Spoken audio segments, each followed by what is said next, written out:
To delete a card website, you need to access the site management area and use the built-in delete option. This process permanently removes the selected website from your account, so it is important to make sure you no longer need the site before continuing. Start by logging into your card account and opening the dashboard. The dashboard displays all of the websites associated with your account, including both published sites and drafts that are still being developed. Locate the website that you want to remove. Once you have identified the correct site, click the Manage this site option. This opens the management interface where Card provides access to all site-specific settings and controls. Inside the management area, you will see several sections used for maintaining your website. These commonly include Overview, Site, Media, Settings, Analytics, Files, Sharing, Transfer, and Download. These sections allow you to review site information, manage content, check performance, transfer ownership, or download copies of your work. Before deleting the site, take a moment to review whether there is any content you want to keep. For example, you may want to download assets, save text content, or create a backup before proceeding.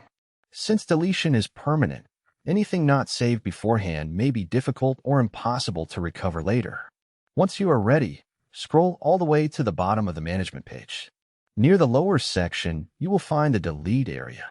Card places this option separately to help prevent accidental deletion. Within the Delete section, a warning message will appear explaining the consequences of removing the website. The message states that the site will be permanently deleted from your account and that the action cannot be undone. Read the warning carefully and verify that you have selected the correct website. If you are absolutely certain that you want to continue, locate the confirmation checkbox. The checkbox is labeled, "I'm sure, please permanently delete this site." Check the box to acknowledge that you understand the consequences of deleting the website. This confirmation step serves as an additional safeguard against accidental removal. After checking the confirmation box, the Delete button will become available. Click Delete to permanently remove the website from your card account. Once the process is completed, the website will no longer appear in your dashboard, and any associated content, settings, and site data will be removed according to Card's deletion process. And that's how you delete a Card website. Open Manage this site, scroll to the